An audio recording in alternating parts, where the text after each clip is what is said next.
From that day, we shared cafe lattes. Ooh, cafe lattes.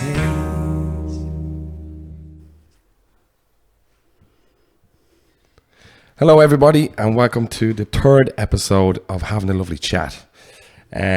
Today's episode is a little bit close to my heart because it's a charity that I really like and I've done a bit of fundraising for in the past, and I have Christine here with me. Hello Christine. How are you doing? You are the coordinator for SOSAD. I am, for the Havin branch, yeah. Yeah, for the Havin branch. Yeah. So starting, I just kind of want you to talk a bit about SOSAD, if that's okay. Yeah. Maybe explain what the whole charity is all about. I know what it is, but maybe for people who's not familiar, so. Yeah, no problem at all. So SOSAD, for anyone who doesn't know, stands for Save Our Sons and Daughters, because we are all somebody's son or daughter.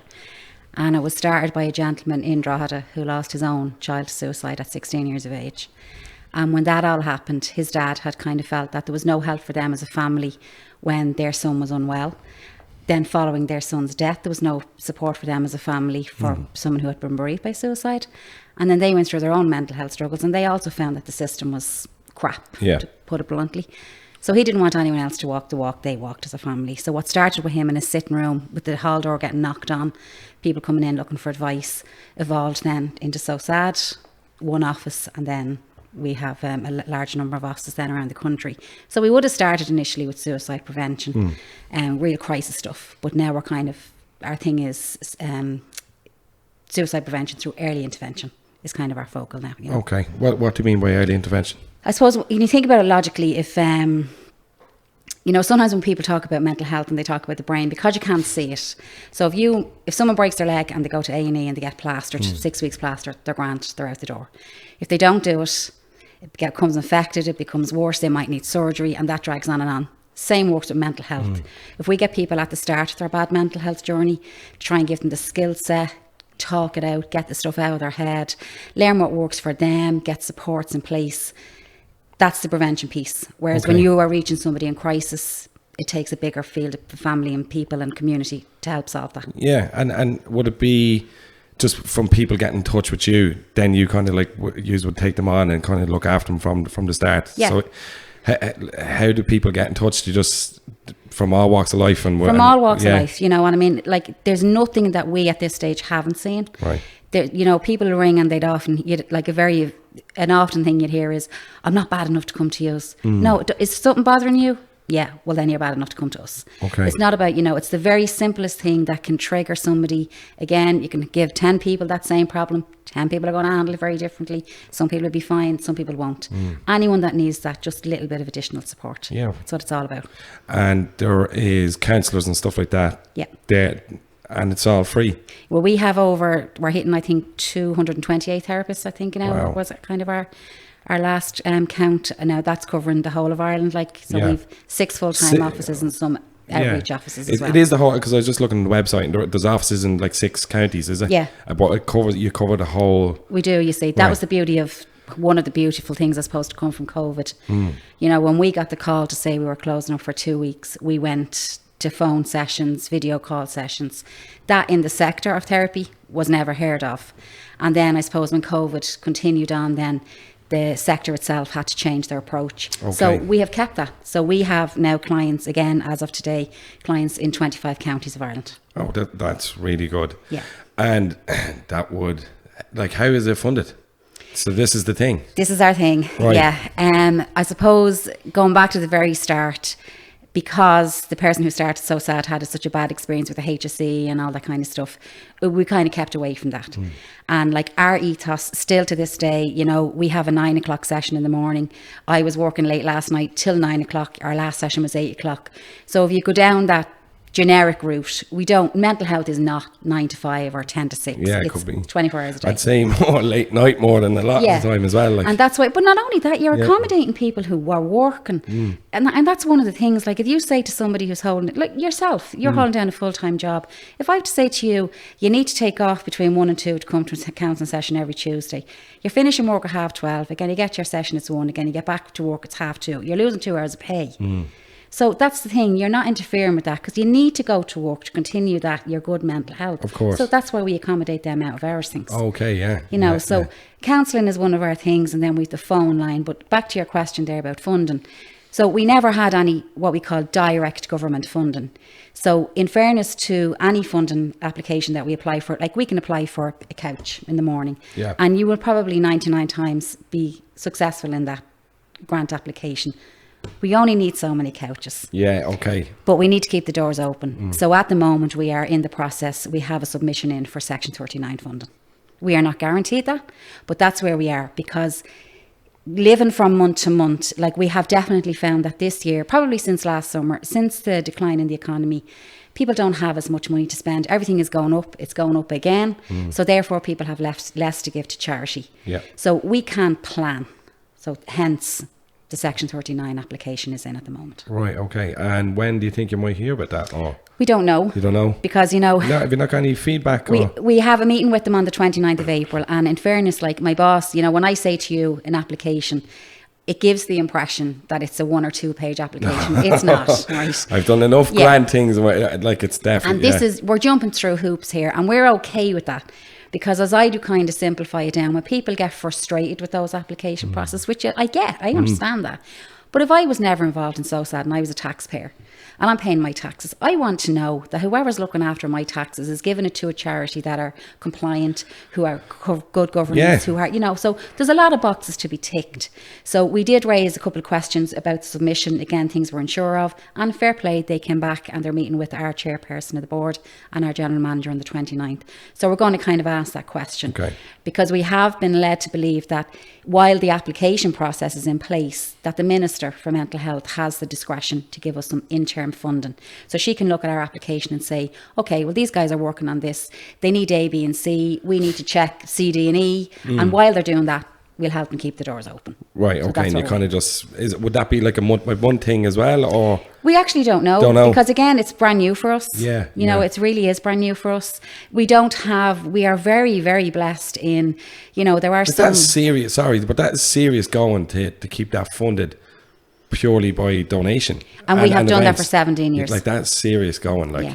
wow. We offered just under 23,000 hours of therapy last year. Wow.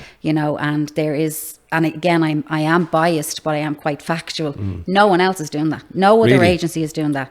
No other agency is open late at night, with, as I said to you, nearly 230 therapists. We are different. Yeah. We don't want to be 9 to 5. You have to extend that it has to be different. As you said, the out of hours and stuff like that to accommodate a lot of people. And nighttime seems to be the time when people reflect a lot more on themselves. The weekend. The weekend. Yeah. The weekend. Yeah. So that's a really good thing that you're doing there, to keep it open for that. And then we're also the counselling is one side of it. So then you have, there's no point in saying to Mary and Joe when they come in for therapy, you have a 50-minute session once a week, every Wednesday. What does Mary and Joe do with the other 23 hours and 6 days that are in the week? So they hit a wall 2 days later, they can ring the helpline. Okay. We have groups then, we have DBT groups, we have young people matter groups, we've all that kind of stuff. So therapy is more than just 1 hour of the week, it's the whole week. Yeah, for sure. So that's where you need to have, and that's what we're trying to do. We're trying to change that methodology that you go to the doctor, you get a prescription, you go and talk to your therapist once a week, and that's it, you're going to be grand. Yeah. It doesn't work that way. No, definitely not. Definitely not. Especially like prescription and all that. I don't think that is nearly could be the last thing you want to be doing, and you want to try and get to the core of the problem, really. And another huge thing that we do too, all across the offices, is we link in locally. So we would sit, for example, I sit on the TUSLA networking. Okay. We sit on the Drugs and Alcohol Forum, and we sit on the Disability Forum. So like that. Okay, so it's nearly cross-reference and all that stuff. Yeah. Because if you come in, whether you're a single bloke living on your own or you're a 50-year-old woman with 4 kids, when that's happening to you in your home, it affects all aspects of your life. It will affect your workplace because you can't go to work because you're feeling so low, or you can't get up in the morning because you may be in addiction and you need to take something, or you can't meet with family because that's a trigger for you and it's going to set you off. So all of those things, it's more than just one thing. It affects everybody. So when you're linking in with the other networks, it could be like the 50-year-old mother sitting at home with 4 kids who can't who just can't face bringing them, say, to football or bringing them to soccer. So you're linking in with someone else who does link in with soccer, who can pick the kids up or bring them, or you might need parenting classes. So you're linking in with all that stuff. Or the addiction, you're linking in with addiction services. So it's holistic approach. Yeah, really. okay, yeah. There's a lot going on there. Yeah. Yeah, and is the helpline open 24 hours? Helpline is 24 hours a 24 day. hours, wow. 365 days a year. Yeah. That's pretty incredible. Yeah. To have that, like, to have that, and to have that kind of opportunity there for people to reach out. And they vary, like, they're not all crisis calls. Like, I was on call on Saturday from 6 p.m. till midnight, and the phone didn't ring till 9:45. But from 9:45 till about 11:20, I took 3 calls. You know, one was from a woman who was worried about something. One was from someone who had come through a journey and wanted to share his positivity. And another one was a gentleman who was struggling to see his child through separation. You know, 3 very different calls. Stories, yeah. None of them crisis, but just like that, you hit the nail on the head a few minutes ago. Saturday night, sitting at home. Yeah. What do I do here? You pick up the phone, you talk to someone. That's really good. And do you know what? It's actually good probably to get that positive feedback from the guy who called you as well, to know that you're actually helping people. But I knew then when I was logging off at 12 o'clock that 3 people were going to bed and able to put their head on the pillow because they had got it out of their head. They weren't bringing it to bed with them. Yeah. And that's probably such a good thing to do, because how many times you sit up at night bloody looking at this thing? We're all guilty of that. Oh, 100%, yeah. All of absolutely, yeah. Like I actually went to SOSAD before, years ago. I was telling John earlier on, I lost my best friend to suicide about 6 years ago. And I kind of went off the rails a little bit for about a year or so, as you do. Never really experienced firsthand death so close before, and I did go to, and I thought it was great. And then we actually raised money in the concert hall. We done a big night for him, and we donated the money to SOSAD. And I'm always trying to do stuff for SOSAD. So, like, is there a lot of events going on at the minute? We do have a few events coming on at the minute. You see, our thing. There's the flip side to the events, right? Every event, you know, you'll always get people who'll ring and say, I only raised €100 in the raffle. Never such thing as an only. You know, all the €100 and the €2 and the €5,000, they all add up and they keep the doors open. But while the money is great, there's absolutely no sense in us sitting having €2 million in the bank if people don't know we're around. Yeah. So every fundraising event, no matter how small, has to be an awareness event. So that's why, you know, we like to get involved. We like to, if somebody is having, just say, let's hear tomorrow morning you are having a coffee morning, we like to have some literature, you know, some posters up, the phone number, you know, advertised. Of course, yeah. So there is a lot of events going on. And then the other thing with the financial aspect, what we're kind of worried about at the moment is, events are great, but you don't always get them. You know, you might say, I'm running a coffee in the dock in the morning, I'm expected to raise €500. And we say, okay. But you might, for 10 different reasons, might not get to bring that into us for 2 months. Yeah. So you can't. So that's where we're at. While there's loads of events going on, it doesn't mean the cash is coming in with the event. But there is a lot of events going on at the moment, and there will be a lot of walks in May for us. And yeah, we've a big Easter raffle going on at the moment, which has some phenomenal prizes. Right, know, okay. Man United, for anyone who's a United fan. What's that? I mean, yeah, tickets and all that kind of stuff. They're only a $5 ticket, you know, like. But well, that's what I was going to say. Like, after this, I'll, if I can get some of that information, that would be great to definitely share that, because it's good to get involved in any of the events. We actually done one in January with a local running group, Cup of Cardio, and it was the 12k at Christmas, but we were supposed to do it before Christmas, but what happened was there was too much ice all over the footpath, so we were like, oh, we'll leave it till January. And then we got a great turnout, and I think we raised like nearly €1,500 for it. So it was, do you know what I mean? It's great, and I'd encourage anyone to try and help and get that, especially if you are kind of, what I say, struggling at the minute a little bit financially. And even like that, people think, oh, I can't give €100. Some people can't even give €2, and that's okay. Yeah. But if you can share an event, that's great. Yeah, exactly. As you said, just get the awareness. Tell somebody, I heard your woman talking to your man on this podcast about, you know, if you're all, you know, give a phone call or whatever. So everyone plays their part. It's not always about the big events or the big money or the big podcast. And that's where it comes back. It's the simplicity of not overthinking it and keeping things. Well, that's good. That's kind of why I wanted to chat to you as well, is just to get that awareness out for people. But, you know, like, do you think it's hard for people to make the first step to reach out? Do you know, like how I definitely do. I like say not personally, but I would as well. I'd be like that until I kind of went through that, and then it did hit me. But like, how do you? You know, it's like, oh, I'm not going to make the call. I'm fine. I'm fine. Like, what would you give advice to people is the kind of best way, anonymously, really?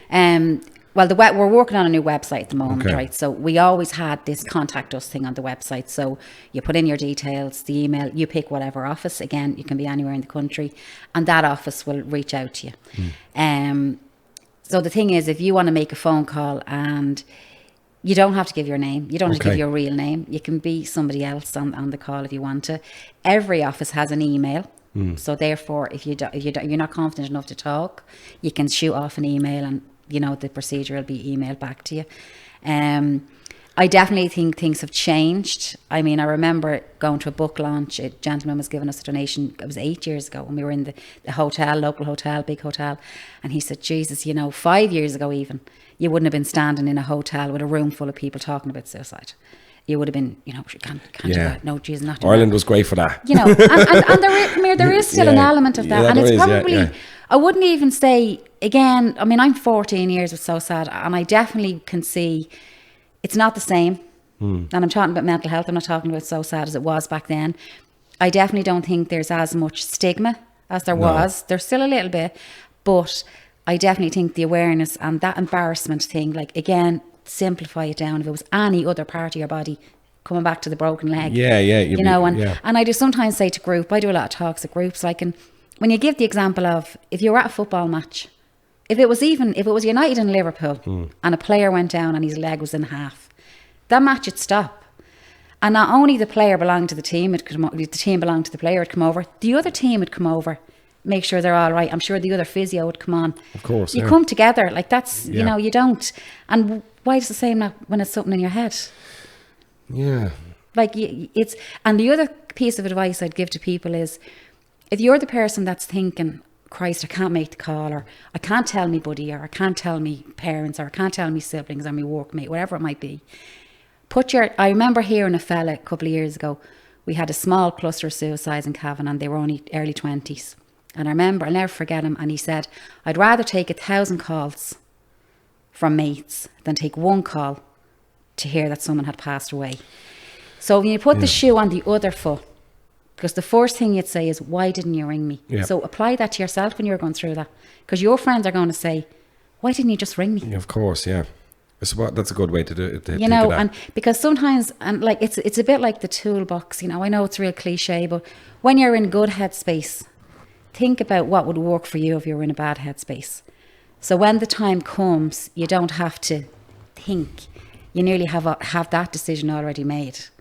Whether it's ringing me, go for a run, listen to a podcast, listen to music, whatever it might be. Yeah, when you kind of hear the thoughts coming in. Because at that stage your head is all over the camp. You can't get yourself together to think, what am I going to do now? Whereas on a good day, get that little... it's a bit like, when if you have a hangover in the morning, you've no paracetamol, you'll make sure you've paracetamol the next time you've that's the kind of... That's it. Yeah, for sure. It's the prevention piece. Yeah, it's funny when you're just saying that, but that stigma in Ireland and all that. Like, what was it saying it used to be? It was like, she just suffers with her nerves. Yeah. Or whatever, you know what I mean? But definitely, I don't think it is the same. Now, there is a lot of awareness, I do think, I think people are definitely opening up an awful lot more, because how is it in terms of numbers is it still? I remember there was a period there in Ireland, it was, especially in Drogheda, it was nearly every weekend. Yeah. Cavan were always like, the way the statistics work, like, so you only get your statistics, you get them nearly 2 years in it later. Right. Because the reason for that is, no matter how obvious a suicide is to the coroner on the scene or anything like that, you have to wait for the autopsy and the report has to come through. And a suicide can't be recorded as a suicide until after the coroner's report comes in and the inquest. So you're kind of nearly always working back. But I mean, even like my area is Cavan, and we would have always been top 4 for years from when I started, and last year was the first year we were out of the top 4. Right, okay. Now, and we are living in a county where we are very vocal about our services, about what we do, and we don't just shout about our own service, we shout about every service, because we don't care who people go to, as long as they go to somebody. Of course, yeah. So Yeah, stats are very high across the world now. We'd be high enough now for the way they do it is per 100,000 kind of. Okay. But yeah, no, it's high. It is high in Ireland. But then when you look back, that's the other thing. Like, I remember being at an event years ago, and an old man actually gave out to me. He told me it was my fault because we're talking about it. But the difference is, no one is saying that the stats are going up. You're hearing about them. And that's the difference. Right, okay. Whereas 10, 20 years ago, I'm 53 this year. When I was in school, I never heard of anyone taking their own life. When I started working, having my family, we never heard of anyone taking their own life.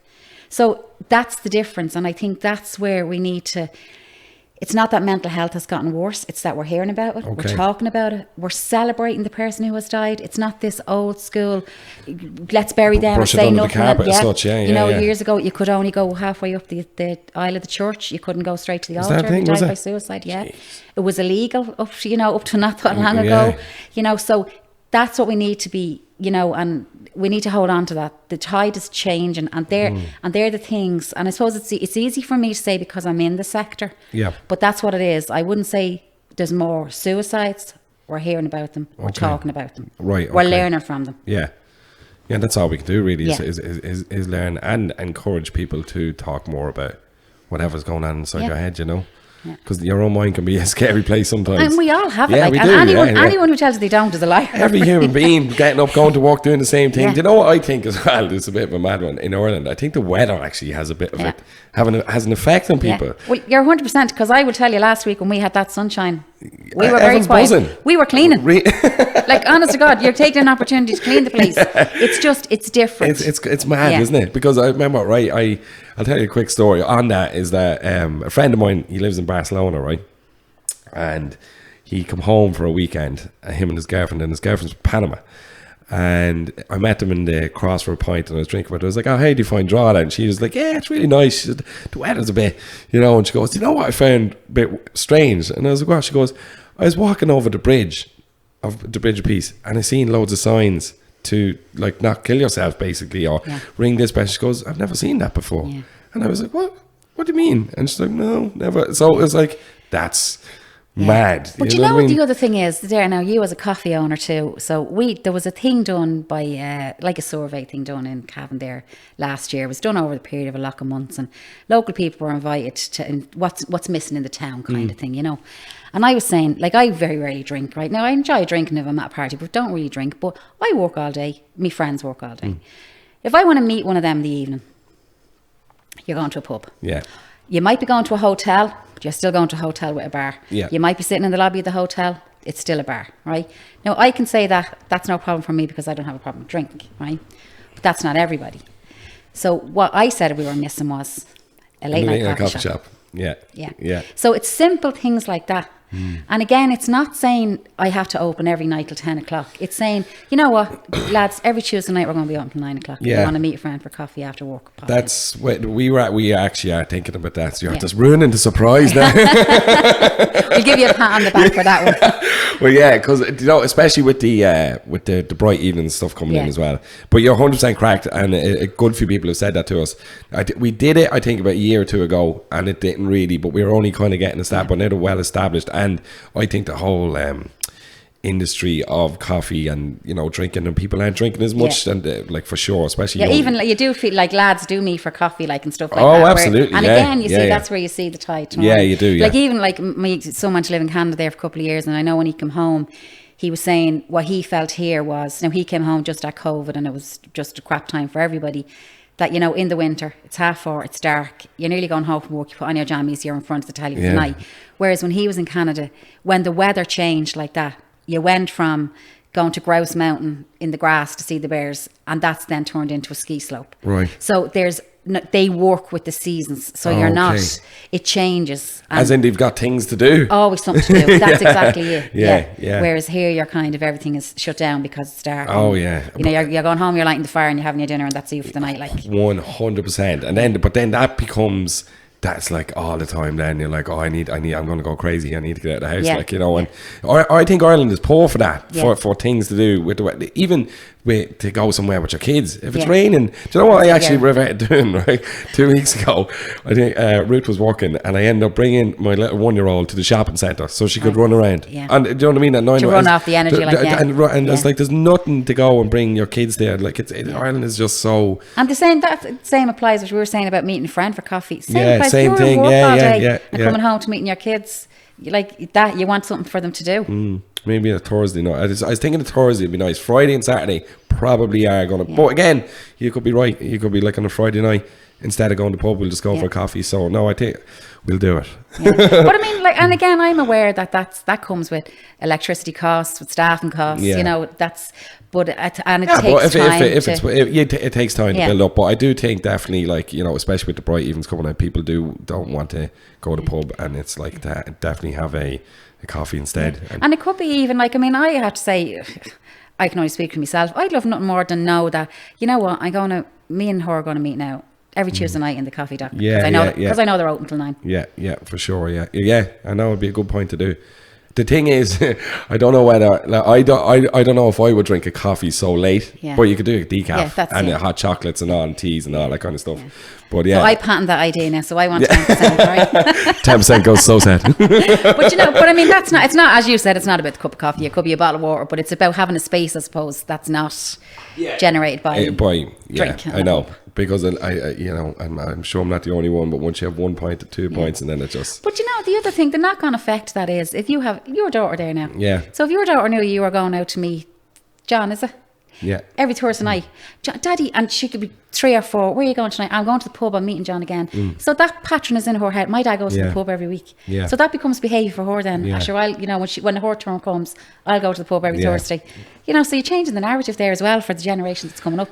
That socialising is not all about That's a very good point. drink. Yeah, that's a very good point. Are we getting over that? Because I do think Irish people have a thing. Well, not maybe so much anymore, but by socialising away from alcohol. Do you know what I mean? But where do you? That's what I'm saying to you. Where do you socialise away from? Like, if you were to meet Walks. a buddy, go for a walk. Yeah, The I'm hard not a bit. walker. Like, But- I don't. but You know, yeah. or you go to cinema, but you can't go talking to cinema. Yeah, you know? exactly. Yeah. There definitely needs to be more space. And like that, you might have the price for the bottle of water, or again, you're not talking about spending a fortune, but you might not have the price to go for dinner every week with your Yeah, of friend. course. But you could have the price to go and grab a bottle of water and sit down And and again, have I an hour. suppose it comes back to the likes of you and any coffee shop owner. Like, do you want to make €1,000 on the Thursday night, or do you just want to keep the door open and keep socialising and cover your costs? Like, I know it's business as well, but it depends. I like doing that. That's what, like, we have little events and stuff like music gigs, and we just stay open. And I just like that. I 100% would get The behind social that. aspect Like, of it, yeah. absolutely, 100%. I used to run gigs in pubs, and then I have a coffee shop now, so I'm kind of. It's like, I want to do, I'm a bit older. Can't be drinking. Can't do it with the hangovers. No, jeez, they go on for about 3 days now. It's awful going. Yeah, it is. No, but that's a really good idea. I think you might give me the kick up the bum now. But like that, your own daughter, like in the narrative you're setting there. It's a good as well, point that, yeah. because, like, you know, even as I was a kid, and you think about it, it's like, sure, it was always just seeing your parents. The pub, where are you going? The pub. That's it. Yeah, it's mad, isn't it? Yeah.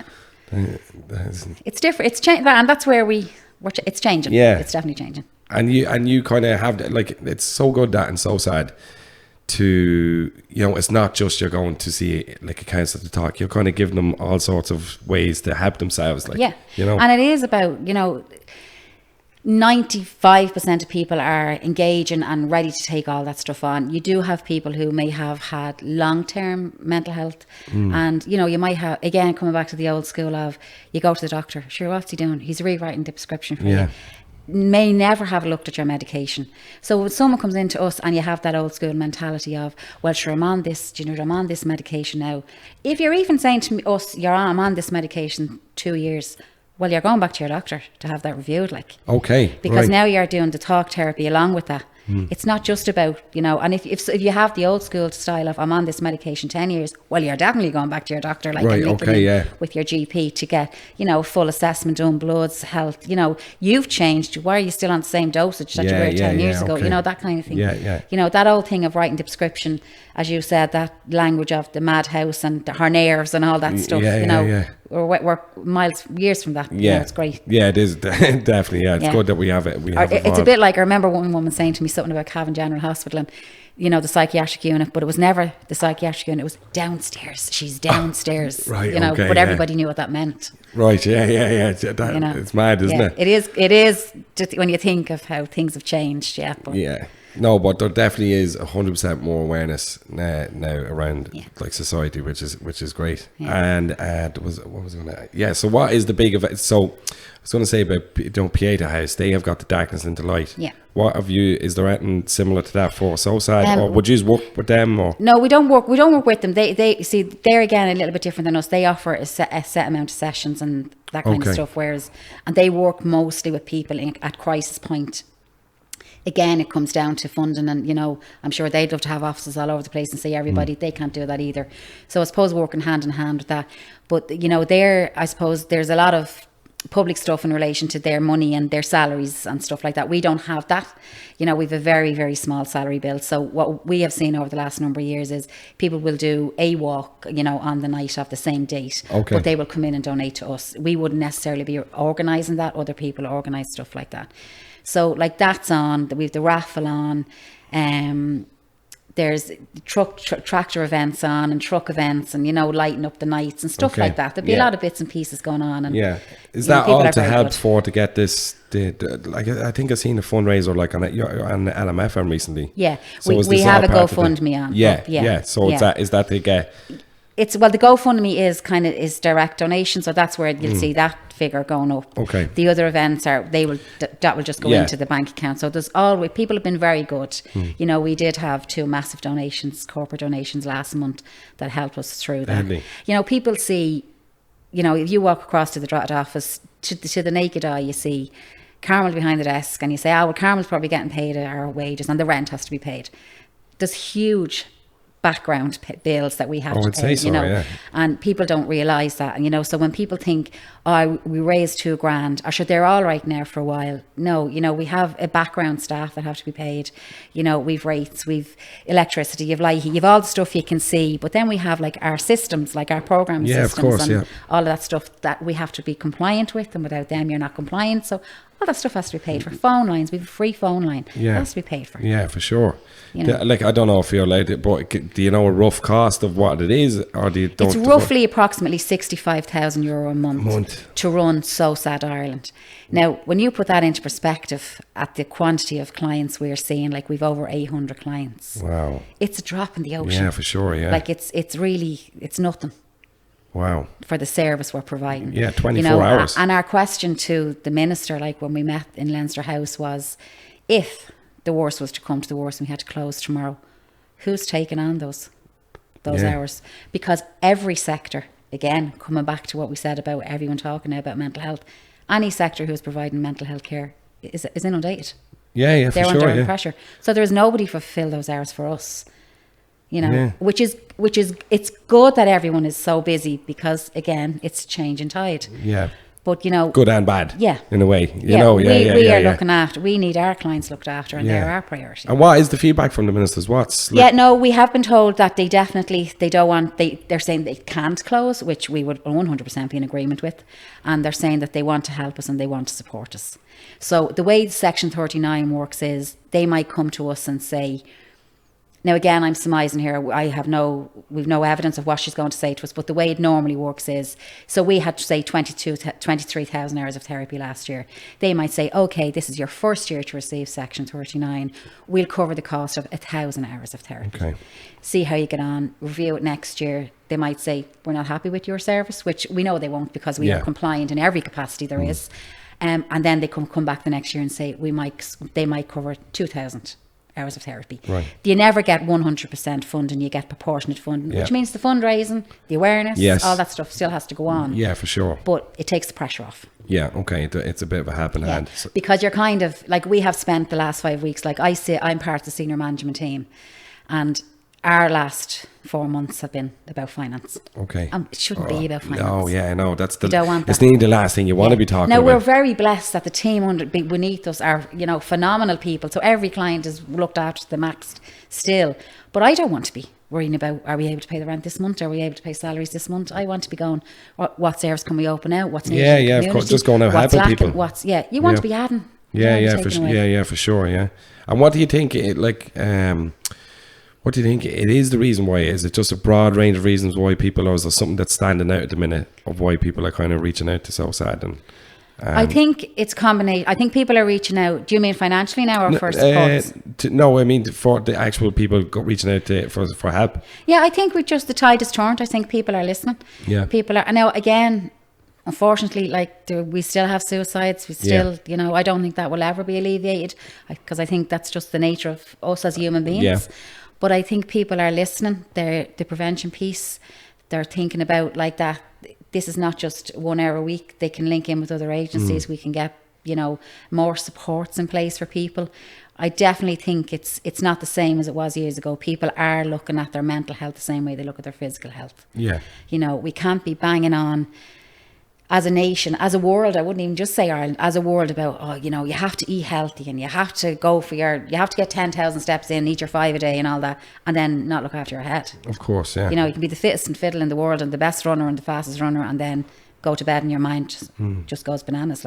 So it all comes hand in hand. Yeah. And how do you think social media plays a part in it? I think, I remember during lockdown, I was on call, and I remember a person ringing. And he was ringing regular, and it was a bit of support from that. He was used to, it was gym, and he used to do a lot of socialising. Of course, that went out the window. And it was my first kind of real introduction to social media's effects on people. Okay. And he had rang anyway one day, and he had said about an ex-girlfriend of his, and had bought a new car. And she'd put a picture of the car up on social media. And he says to me, "Where'd you get the money for that?" I said, "I don't know where she got the money from." I said, what's the relevance of, because I knew there was more to it. He wasn't, and he says, but I can't understand where she got the money from. When we were together, she didn't have that kind of money. And I said to him, but did you never look at, does she have to have that car to get to work? She needed that car. Did she go to her credit union and borrow it? Did she go to her parents and borrow it? Did she open her purse and take the money out? Did she get finance? He never thought about anything. All he saw was the new car. Okay, yeah. So I said to him, he was a runner. And I said, so I'll ask you a question about social media. I said, because all you've seen is the car, not the need for the car or how it got there. Did you go for your run this morning? He said, yeah, I go for my run every morning. And I said, okay. He said, I done 5K in whatever it was. I can't remember what it was now. I don't know. You tell me, what would you do 5K in roughly? 10 minutes. 10 minutes. But let's just use that as an example, right? Well, say he said, I done it in 10 minutes. Yeah. And I said to him, and did you post that up? And he said, yeah, no, I posted up me run. And I said, if you'd have done the 5K in a half an hour, would you have posted it? Well, no. And I said, there you go. Social media. Yeah. You are putting out to the world what you want the world to see. Yeah, for sure, yeah. And I think that's the thing with social media. Everybody, all of us, regardless of your age, regardless of your sex, your gender, your lifestyle, whatever, you put out what you want everyone else to see. For sure, yeah. So therefore, if you're following 1,000 people on Instagram, you're seeing 1,000 people putting out their best life, and you're sitting there going, why is my life like that? That's a good way of looking at it. Because it is that. Yeah. It's just like the filter on the pictures. It's like you go to an event now. I mean, I go to a lot of events, take a lot of photographs. You see me there, you turn the camera, and I hate looking at myself. And everyone goes, is that all right? I say, it's fine. I don't need to see it. It's fine. But then, oh no, take that again. Right, yeah. Oh, Jesus. So, that's the thing. That's exactly it. Yeah. So, I think social media has the part to play in life. I think we all sit and we scroll and whatever. But it's when the scrolling impacts, well, one, the time in your day, and two, again, be mindful of, because, and again, coming back to what I said to you earlier, take your own advice. Why didn't you ring me? So if you're feeling bad, why wouldn't you? The same thing. Everyone looks perfect. I'm only putting out my perfect self too. Yeah. So why do I think everyone else is putting out their real self? Yeah, for sure. Yeah. That's a good way to look at it, because that's what it is. And I do think then people say, oh, they're away on holidays. Yeah. Or do you know what I mean? And I was like, relax. But the holiday thing's the same. Yeah. Have you been saving all year for the holiday? Yeah. Did you get a credit union loan? Did somebody get a bonus in work? How do you pay for the holiday? Nobody sees that. No, not at all. And the other thing is, why is like you're working hard or whatever, and then you're like, how is people affording all this thing? Do you know what I mean? And then it's like they could be, I don't know, as you said, taking out loans to do all that, which is fair enough, whatever people want to do. Yeah. But then the appearance of it is like, I'm doing something wrong here. Do you know what I But mean? then coming back to the mental health side of that, the holiday is needed. Yeah, no, 100%. The holiday is needed. You know, 100%. that's the other thing. Yeah. You need something to look forward to. We Yeah. can't just be dragging ourselves through life day after day. It might not be a holiday. It might not be, you know, the Seychelles on the beach, you know, with the personalised butler. It could be the hotel in Cork for 2 nights on a deal. Yeah, absolutely. Just to You know, just get that's- a bit of yeah. headspace. Yeah. Yeah. John was only back from a cruise there, didn't John? He looks really refreshed. Come back with a flu. Fine, you didn't come back with COVID like some of them. Yeah. But that's the thing, you know, it's nobody sees, you know, and you have to kind of look past the image and the picture and the... Yeah, the reason why I was asking that, especially with social media, is for young people. See the way in like Australia they're after banning it now for 16. Would you support that, or what do you think? I definitely think, like when I look back to when I was in school, and my eldest is 33 this year, even when he was in school, right? So he only got a phone at confirmation age. There was absolutely no necessity, regardless of any parent, you know, many parents are shooting me down for saying this. There's no reason for your kid to have a phone in school, right? Because we all were brought up without the phone in school. If you got sick, the head teacher rang, you know. If you're going to be late, you can ring the school and say, tell Jimmy I'm going to be 10 minutes late, not to be panicking, I'm on the way. So there's no justification for phones in schools, or if they have to bring them in, if they don't want to ban them, which they probably won't, because it comes back down to the rights of the child and the rights of the parent and all that stuff. Put them in a locker. Yeah. Put them somewhere. They shouldn't Those be things they accessible. have at the comedy gigs, you know, the little time, they're a great job. Now, I know there is talk about that coming in. Yeah. And an example of the social media is, again, in coming back to Havin, you know, there a number of years ago, there was a 12-year-old girl took her own life. And she was being bullied in school. Jeez. Now, in my day, if you were being bullied in school, you came home from school at 4 o'clock and you weren't bullied till the next morning, right? It doesn't make it right, but that's the way it was. Oh, okay, yeah. And this poor old kid was going into secondary, and her parents did everything they could to get her away from them bullies and sent her to a secondary outside of her own catchment area. But the bullying continued because it was social media. Yeah, online, yeah. 12. So there's a family burying Jesus. a 12-year-old. And those, in fairness to those kids, because they are kids. Yeah. They don't know the damage they're doing there. No. So who's responsible for that? Like, we have to take responsibility for our children and sure. what they're doing and what they have access to. And I'm they're not a seeing fuddy-duddy and- by any stretch of the imagination. But there has to be parenting in the home. Yeah, like, I agree. One of the networks we were sitting on there now, to come back to what we talked about earlier, they done a survey, 500 kids between the ages of 12 and 16. And they asked them, what do they want in their life, family, friends, all that kind of stuff. And the survey come back. And when the survey come back, they impacted in on 200 and they did a more in-depth survey. You tell me the 3 things that them kids wanted, 12 to 16. In general, What do you think? What would your gut instinct say now that they wanted? a phone. What else would they say? A phone, new clothes, and no. And that's the misconception. Now, that survey was, they wanted to have dinner with their parents at the table. You're joking.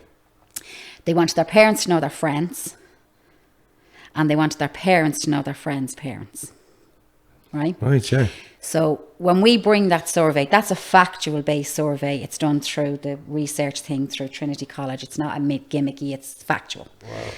And when we bring that to groups like that, you could be talking in a school to maybe 100 parents, and of course 100 parents are looking at you. Sure, what does she know? You know, I'm a parent. I'm not perfect by any stretch of imagination either. No one's asking you to make a 4-course meal for 3 kids 7 nights a week. We're asking you to sit down. This again is your children telling us. Yeah. Sit down once a week. It doesn't have to be a home cooked meal. Get the takeaway, but eat at the dinner table with no phones.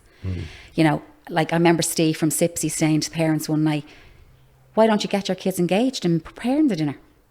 Yeah. There's the peeler, cut the potatoes or cut the carrots or whatever, and give them a skill set. Yeah, for sure. That's the other thing. And the other thing then you say to parents, again, and parents think you're giving out to them. You're attacking not. them nearly. Yeah. The other thing is, and I remember saying to a group of parents one night, how many of you sit down at night with a knife and a fork for the dinner on there? Yeah, you know. How many of you sit down with your knife, your fork and your phone? And everyone starts laughing. Yeah.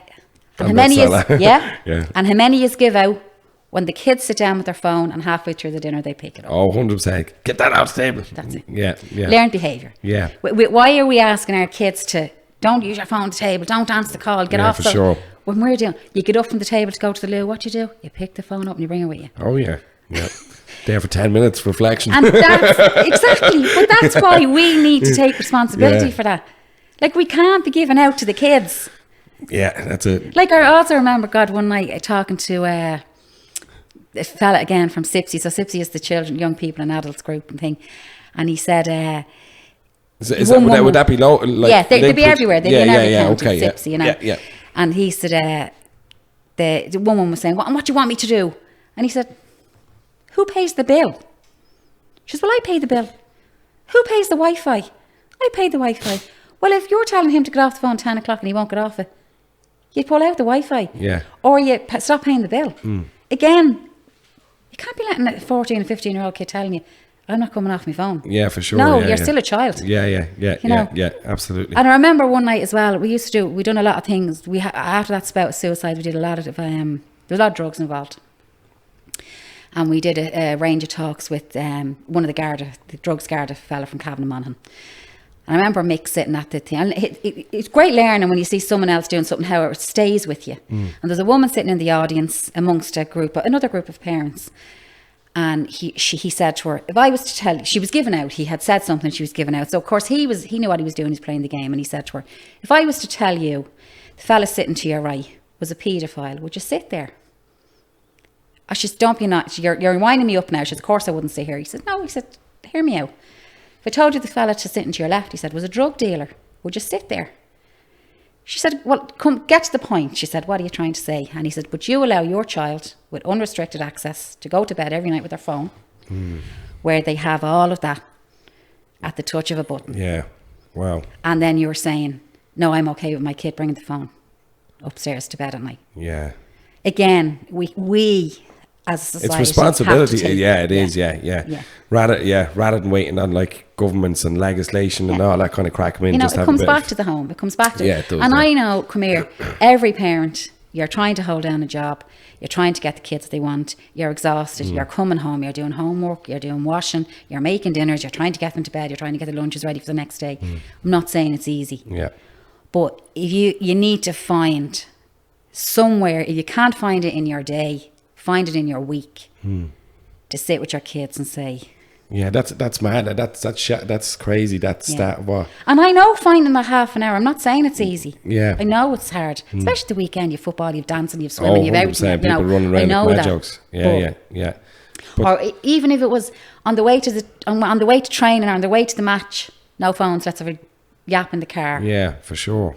Yeah, because I'm a devil for that. Like the phone on and be listening to music or something like that. Even, but yeah, you know, you won't even think of it in those little moments. Like, you know. And the thing, like about the group of the young people, I always say to groups, my house was always the open door. All the kids were always in our house and coming and going.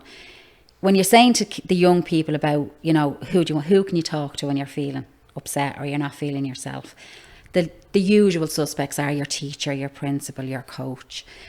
They mightn't want to go to them, but you can always be sure within your gang of friends there's always one cool parent or that they all seem to like. Go to them. Yeah. You know, it doesn't always have to be a person of authority. You know, and that's where, like, I would rather, and again, it's personal for me, like I would rather have an open house and know where my kids are than my kids been gone all day and not know where they are and who they're with. Yeah, for sure. Come in and kind of sit, have a bit of crack with them as well. It's just bringing it down to simple things. It really is. It's a simple level. Yeah, it is, and I'm just thinking about that. Like that is pretty. It's a bit profound. That, like, you know, but it's not rocket science. No, it's not. It's not. But it's so simple and things that you can really change just like that. You know. And And I know people hear me and they'll say, oh, "Where does she think I'm going to find a half an hour in the week?" But would you not like to think that half an hour your kid is coming talking to you if there's something up or something wrong? Absolutely. You know? And that they always know you're there. They might never be anything wrong, but they know within that half an hour every Friday night or whatever it might be, that if there's something going on, that's the time I can talk. Whereas if you're the type of parent that just doesn't have the time, and I will say doesn't find the time, what happens there? It's no point then saying I should have. Again, it's prevention piece. Yeah, it is, yeah. And I suppose it's kind of just rejuggling a few things, or being conscious of it, I suppose, you know what I mean? Because look, and I understand, as you were saying, of like running around, and you know, there's a million things to do between working and then you don't, but it's nearly just be more conscious, I suppose, in myself and other people and about with the that. phone, you know? it's about saying to the kids, I know I'm asking you to sacrifice a half an hour, but I'm going to sacrifice a half an hour for my phone as well. Yeah, we do it together. Yeah, it is, and it'd be so important thing, especially that I would worry about like my kids and kids growing up with that whole social media thing, and I know it, a few people, kids who were bullied and stuff like that, and it's just, to me, it's like a minefield, you know what I mean? And do you have like kids coming into SOSAD as well? Well, we take 16 and up. 16 and up, okay. And because underneath that age group is kind of a really specialist area. Yes. Now again, it's signposting. We wouldn't, if you rang and you had a 14-year-old, we wouldn't be saying, no, we don't take him, goodbye, you know. We would say, we don't take him, but so take them. Probably set them in the right area. Because the way we are now, like with phones and social media, I know us, I mean, as society, we're trying to backtrack now, right? Maybe it'll work, maybe it won't, like that with schools and whatever, and as you said, countries ban stuff. The genie's out of the bottle, it's there, like, you know. It's there. We can't undo it, but it's what do we do around it? Yeah, regulate it a little bit. Part. Yeah, you do. Yeah, definitely. Yeah, as parents and as everybody, I think a lot more people are getting way aware of that now. Especially you see kids. I'm always giving out for my young fella, but he plays the game. He doesn't have a phone. But in his school, all the parents on the group have kind of came together and said there's no phones. They're not, as in not buying them a phone until they leave school, especially just into secondary, which I think is a good thing. But I think stuff like that, as parents, just being even collectively coming together to try. And it's educating your own kids about what's acceptable and what's not acceptable. Again, coming back to, if somebody is calling you names on the phone, why is it okay for you to call them names if it hurts you? So it hurts them. It is education, like it is about that. And come here, I know, you know, your 2-year-old is teething and she's cranky and you stick her in front of Miss Rachel. Grant. I did that with Barney. Do you know what I mean? We all did it. But Miss Rachel is worth 10 million euro now, or $12 million. Like, but I mean, again, it's not about being perfect. None of us are. For sure. No, absolutely. But it's just about hacking out that little piece of time. Yeah. And you might find that when the first week, that's probably going to be murder. Nobody wants to give up their phones, you included, you know. But you'll find that, you know, actually, I enjoyed that. That was all right. Like. And the kids might enjoy it, they'll never tell you. But you know, if the next week they don't fight as hard. For sure, yeah. You know well, that was good crack. That was all right. Yeah. Or a board game. Like, I mean, my kids are, like mine are like 33, me older girl is 30 next week, my daughter's with me till she's 26. We play Monopoly, we play board games, we play Pictionary. You know, we don't do that 7 nights a week. We might do it once every 2 months, but we've quite cracked. Yeah, exactly. Yeah. Suppose that's just reconnecting with your family, really, isn't it? And your loved ones. Yeah. You know, and that's probably a big, massive part in the whole mental health thing is taking that time to spend with the people that you love and stuff. You know, because as difficult and as awful and as horrible as it sounds, it's too late when they're gone. Yeah, exactly. Yeah. And that's not, you know, not taking mental health and suicide out of it. You know, if somebody dies from illness, you know, you still think, God, I wish I should have, I could have, why didn't I? You know? As humans, I think we think time is limitless, where it's not. And we all know, you know, life can change in a heartbeat. Absolutely, you know? We all are going to have that, and if you haven't, everyone is going to have that at some point. And it's dead right is just to enjoy those little moments that when you can, you know. Get down to enjoy you as well, like that's the, you know. I'm a cool parent. But that's, you know, but I mean, I heard a really simple thing, you know, me mother-in-law's having a clear out in the house, and she had these beautiful Wizard of Oz figurines. Okay. And they were always promised to my door. And her sister, she'd be my mother-in-law's sister said to her, why don't you give them to her now? And she says, no. She's like, you know, when I pass on, they're going to her. And she says, why don't you give them to her now and let her see the joy in her face? And you know what? It was like, for me, it was like a light bulb going off. And I said, why do we wait until we die to give people stuff that we know means something to them? Like, instead of leaving everyone to kind of clear out a house but a bit like that, let people enjoy you. Yeah, for sure. For while you're here. Yeah. And enjoy things, but people are very important. Yeah, no. That connection.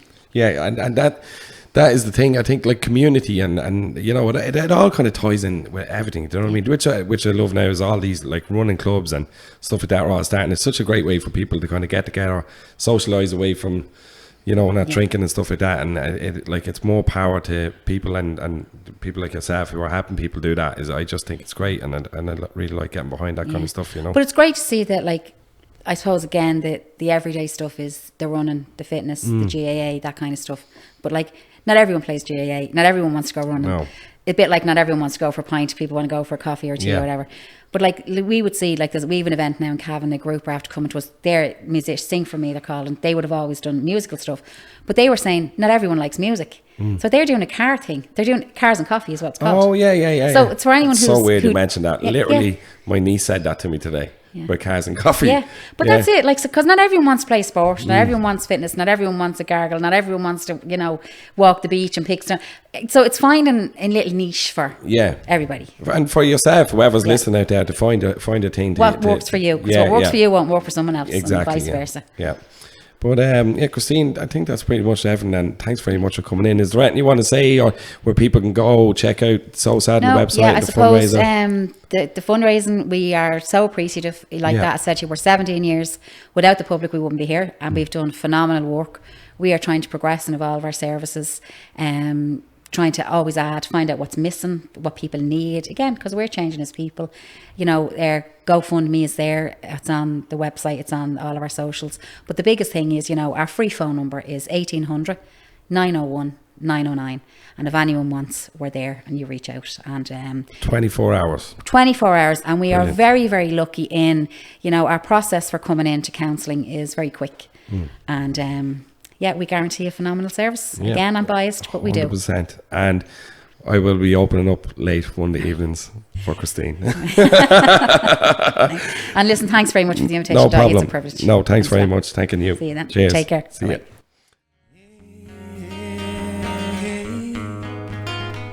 From that day, we share cafe lattes.